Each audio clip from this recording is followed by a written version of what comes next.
This is Boxes and Briefs, a podcast with real-life business stories. But we will be asking the hard questions and challenging traditions. So broaden your thinking with fresh perspectives and solve problems for business success.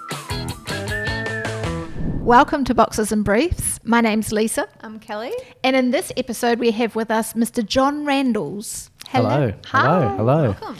Jon is a business coach. He's got a bit of a different story, which I'm sure all coaches do, but I particularly resonate with this one myself. So he helps owners transform their businesses from overwhelming jobs into scalable enterprises. He draws from his own journey of turning a six-figure deficit into a significant profit. And now you do what you love. Yes, I do. Yes. So let's hear the story from deficit to profit. Sure. So I guess even before that, so I was a business banking manager. Okay. And the idea I'd gotten into business banking was to learn about business. I was really keen to have my own business. Mm-hmm. And so me and my friend, we decided to put a business together. We had all these different ideas. And we could see the social media wave being built. This is sort of 2008, 2009. And we're like, let's put a business in front of that. And he was doing his MBA at the time. Mm-hmm. So he's like, well, let's make a project for you to do that. And the outcome will turn it into our business. So we essentially created a social media marketing company. Neither of us had a marketing background.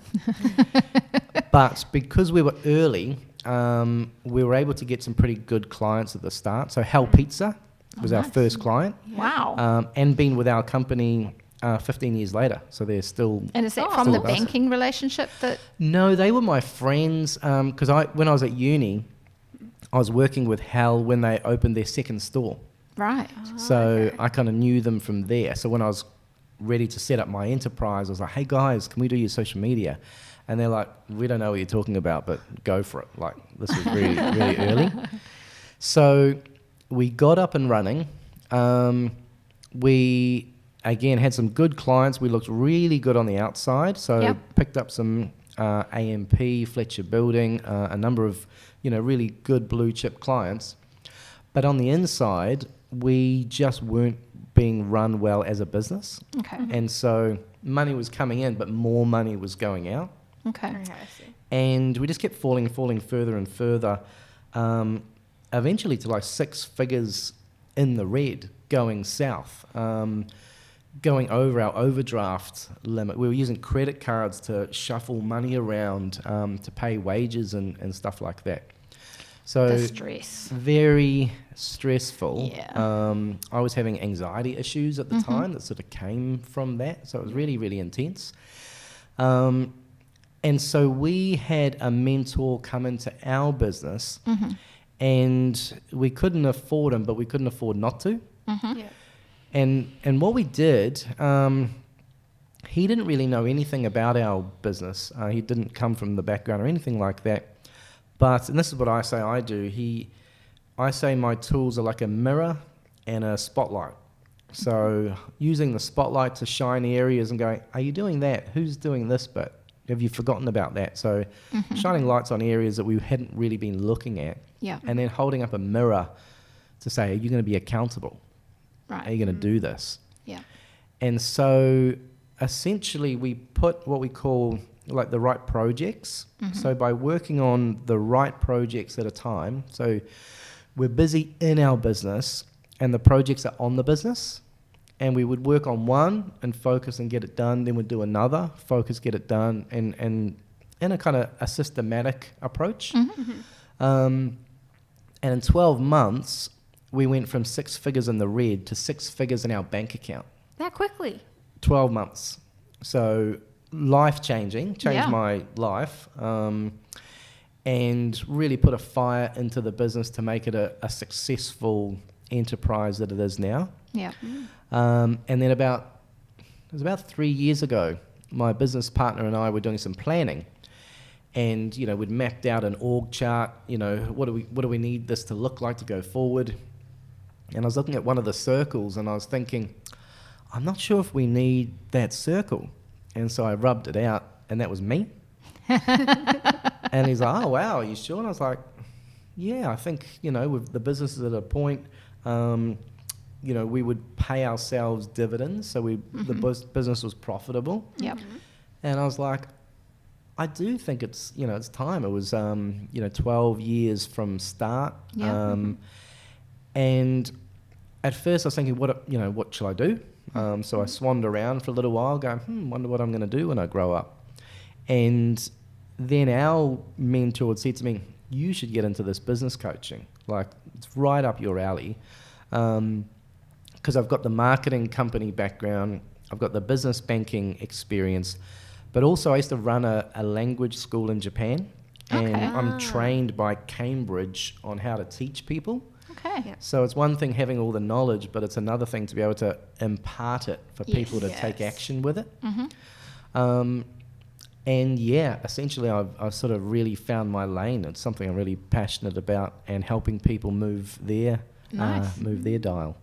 Excellent. Very I mean, cool. you've already helped me move some things in my business Yeah. just from having lunches with you. So Yeah, I'm sold already. how about that? Okay, so today we are wanting to talk about bottlenecks, when the business owner becomes the bottleneck. Not the person that can be rubbed out, Yes, the person who's holding everything up. that's right. So what's the first sign that as a business owner you're the bottleneck? So the first sign, well, there's an internal, there's an external sign. The internal one is you can't take 2 weeks away without, leads slowing down, quality of work decreasing, or things just not working so well. You kind of need to be there. Yeah. The external trigger, if you like, is just not seeing that growth, because we can only, work really hard as we can, but there's a limit. Yes. Yeah. And if we're the bottleneck, that limit, we're going to hit a ceiling. Yep. And so the business won't be able to scale past where that owner's capability and time is. And so it's a real passion of mine to be able to help business owners move from, everything goes through me. I can't go away. Yep. I'm stressed. I'm having a difficult family time. I don't have time to coach my kids' football. Into I just got off a session with a couple of clients. They're a couple, and they took last Friday off. It was their daughter's birthday, and just took it off. They felt they could because everything was running, everything was smooth, and that was amazing from where That's they the come thing. from. There's a line somewhere though, because as a business owner, it's going to be hard for a bit. You are doing all of the work. You are running to set it up. Yep. So when does it change into the bottleneck? So you'll know probably internally. Have I, has the incline stopped? So have we just flatlined? Yep. Flatline could also indicate though that you've created a job for yourself. Oh, for sure. And if that's the goal, yeah, and if that's the goal, stay there. stay there. Like if you want a job Yep. that pays you enough and you get enough time to go for it, for sure. Live your life. But if you want to scale, But if you want to scale, and even the word scale, it doesn't necessarily mean more people. It just means the size of the business that works for you. And again, we might need other people to take on some of the doing. Yep. So that we can run the business on and more of a strategic level. So there's a couple of things. You could be ultra ambitious and just want to focus on the strategic level and grow the shit out of this enterprise to be something massive. Or you might want to go, you know what, I've got that plate spinning. I'm going to go and set up another plate. I want to have another couple of businesses going. right? So one of my clients, he's in that stage at the moment. Or I just want to take Fridays off to spend with my kid. So, the plate's spinning by itself enough that I can go away for 3-4 weeks, etc. Come back before you give it another tap. Yeah. Okay, we love stories. So have you got a story of a business you helped go from? I've got a number of them. One in particular is probably a favourite of mine. We started working together November last year. So it's just over 12 months. Yep. And, everything was running through him. the business wasn't particularly doing well. So to solve that problem, first we need to sort out some foundational stuff inside the business. We need a good business operating for the owner to be able to, step away. Okay. And it took us about 3 months before we started to get some real traction in the business. And he's been profitable every month since then. So I think we're coming up to the 9th profitable month in a row. Nice. Which, that breeds confidence, and it breeds the ability to bring people in when required to be able to outsource some tasks, etc., etc. Yep. He got someone to come and do an admin overview of his business and kind of systemize it. Okay. And then, we work through that. So it's all done in, like I said, these projects. So it doesn't all happen day one. Yeah. We do things a little bit at a time, building systems and processes, building confidence in the team. So we did a team workshop as well. We call it a DISC workshop. Have you ever, Yeah, about we've DISC? heard of DISC. Yes, it's a profile tool. Yeah, it's a profile tool. And he's like, oh my God, it's like a shortcut to understanding my team. Yep. And so he's a high D. He's like very fast moving, but some of his team are quite slow moving. And so he realized he used to just shout at them to get something done and wasn't, wondered why it wasn't getting done well enough. Because the other people go, does he mean this? Does he mean that? I'm not quite sure what he means. So he said to them, what do you guys need for me to be able to delegate stuff to you and you feel confident taking it on? And so the different people would come back with, well, I like detail and I like a visual thing and et cetera, et cetera. So he started to build that out, that when he communicates with them, it's in a way that they can pick up and be confident in. Yep. And so he, long story short, we got to a point where he just spent, I think it was about 3.5 weeks traveling Southeast Asia. And the only work that he did while he was away was, I think it was a couple of hours on the fortnights paying salary, so doing payroll. So that was the last thing he hadn't let go of. He didn't look at emails, so he got over the time he got a VA and systemized his emails so that they would get sorted. He didn't look at emails while he was away. The only thing he did was that payroll. So from where he came from, it was awesome. That is awesome. So it sounds like with growth comes delegation. And a lot of business owners will find delegation difficult to do. Yes. Like it's quicker if I just do it myself. Totally. Or it won't be as good and this one needs to be good. And I'll lose control of the business. And what other excuses are there? Yeah, it's kind of all the main ones I thought of immediately. Yeah. So what's your approach to helping a business owner delegate? So the first thing is setting that clear vision. What do you want? Why are you doing this? Is it worth it? Because, delegating's hard, and getting other people to do stuff, they might make some mistakes at the beginning. It often is easier to do it ourselves. But if your goal is to spend a month traveling Southeast Asia or setting up another enterprise or just looking and going, I made something happen that I don't have to do every day, right, then let's get to work. And so you alter their perspective. Yes, for sure. It all comes from, inside. The way that you look at things. The owner of Hell Pizza, and I tell the story, I'm pretty sure it's true. I'm pretty sure he told me. That back in the day when he was setting it up, he had a mentor. And so he was doing everything himself because no one could do it as well as him. Right. And his mentor said, could you find 2 people who could do 80% of what you're doing? And he's like, yeah, okay, I could find them. And he said, well, if we put 80% and 80%, and if we take your 100% down to 80%, because you're going to lose some because you're doing it, then 80 and 80 and 80 is 240% of what you were doing before. So before you were doing 100%, But with these other people, now you can do 240% Oh, it's a different way of looking at it. of what was being done before. Yeah. So And it that's might growth. be painful in the short term in systems, processes, trust. Yep. But there's ways to do it. It doesn't mean that on Monday we go, right, you're taking care of whatever now. And then go, oh, why'd she stuff up? I can't believe it. So, there needs to be stuff in place that you get confident. It's clear, it's systemized. Yep. So, there's ways to do it. There's ways to do it. Let's get into that. Boxes and Briefs is proudly brought to you by Gilligan Shepherd, the problem solvers in business.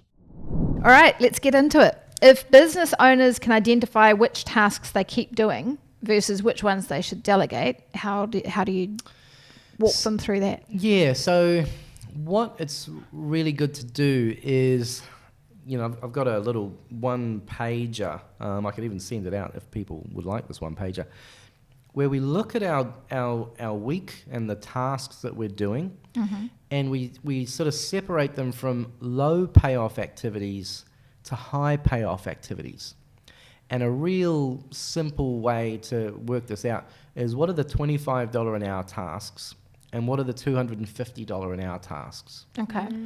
And really, with a hard-nosed lens, just really separating out which of these things is going to deliver me $250 or $250 of value, and which are the $25 an hour ones.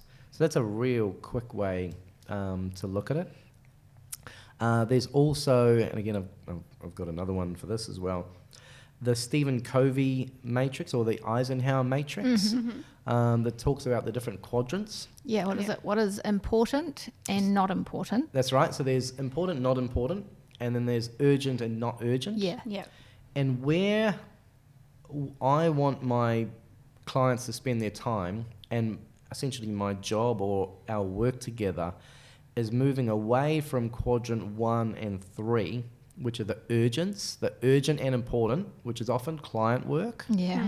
And then there's urgent and not important, which it kind of $25 tricks us. tasks. Yeah, totally. And it could be email. Yeah. So an email comes, oh my God, I've got to order Yep. the phone call. Oh shit, okay, I better pick it up. Okay. And it pulls us away from not urgent, but important. And that's the strategic project type work on the business stuff. Yeah. So when we list out, those tasks, that's where we really need to move away. We need to move from here into here. Yeah.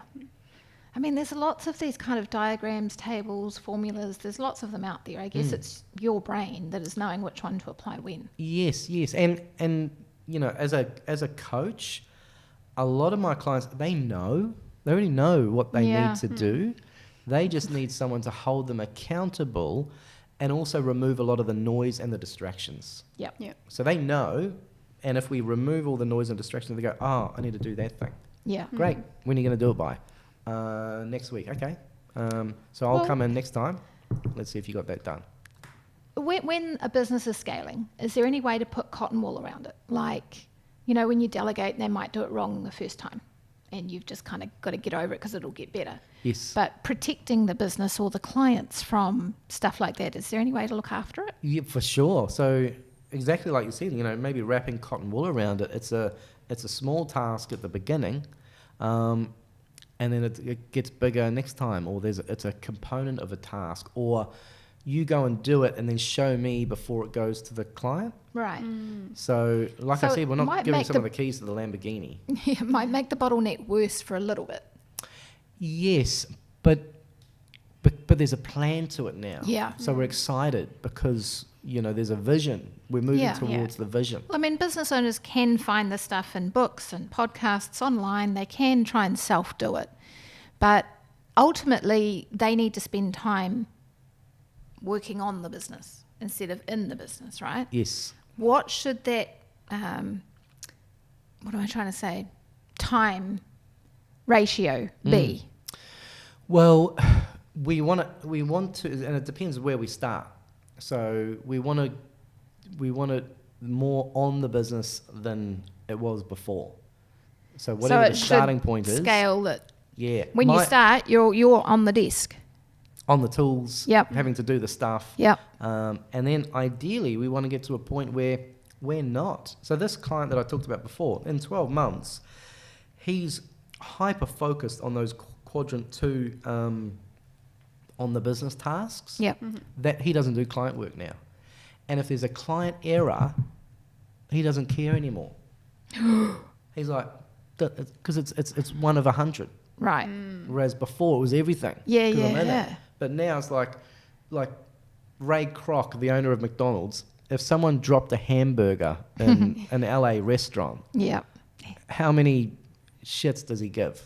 None. Not many. Okay. So once we get the right systems in place, there'll be errors for sure. But there was errors when we were involved anyway. Yeah. Yeah. I guess it's the fear of losing quality. So, yeah, totally.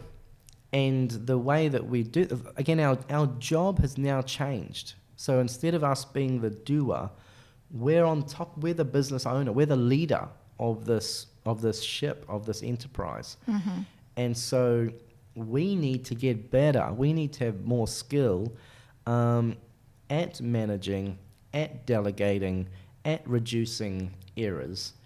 And it's quite fun to work out how we do that, And again, there's systems and processes in place.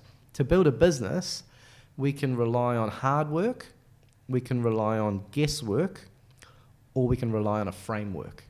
Ooh. Quite like that. Ooh, there's a quote. And one of those delivers consistent results. Yeah. So that's what I do, and this is it's a good time to talk about this. So for 2025, my plan is, I've been working in the background to put together a framework for business owners who want to get out of this bottleneck space, who want to move into on the business work. Okay. So I'm really excited to help people move that dial. Get out of that bottleneck and move into growth. Yeah. I sort of started throwing around the word bottleneck, like a business owner bottleneck, we've got to get out of it. Does that make sense? It does. I mean, the way I look at it is that whatever task I do, eventually I want to replace myself. Somebody else does that task until I have less and less tasks. Yes. But sometimes at the moment in business, there are tasks that only I can do. Mm-hmm. And so I become the bottleneck. Yes. Yep. Yeah. So you understand the concept of that, getting out of the bottleneck, stop being the bottleneck. Yep. Great. Replace yourself with a person, a process, something. Yeah. Yeah. And back to a point that you said before, what should they keep hold of, the business owner? We all have different sort of zones of genius as well. So something you love doing, you're really good at it, and you could just keep on going. That's the stuff where we should be spending our time. Yeah. That, for some people it could be public speaking. They need to go out and be speaking everywhere. For others, it's going on podcasts and talking to people. Hello. Here we go, yeah. And for some people, it is the behind-the-scenes work. Yeah. So they just want to build the spreadsheets and Yeah. get into that stuff. So whatever our zone is where we should really be spending a lot of our time. And actually have the job that you want. Totally, yeah. Yeah. Yep. Yeah. Which is what you're doing now. That's what I'm doing now. On a podcast, talking about it. Talking about it. Yeah, perfect. My business card at my marketing agency was head of talking. Okay. So I enjoy the talking part of This it. is your genius. Got it. All right. Well, if our listeners want to get a hold of you or the sheets and things that you're talking about, how can they do that? So Jon Randles, and it's Jon, Right. and Randles is just like handles but with an R. Got it. .co. Okay. And so that's the website. And there's I've created a guidebook actually for busy business owners, which talks into a lot of the stuff that we've gone through. So it's a free download. And there's also a place for a free strategy call, like a 15-minute planning session is available as well. So jonrandles.co Perfect. is where I am. Thank you so much for your stories and your time and your knowledge. It's been Thanks. interesting. Yeah, thanks for Yes. bringing me along. Awesome. Thanks, John. Boxes and Briefs is proudly brought to you by Gilligan Shepherd, the problem solvers in business.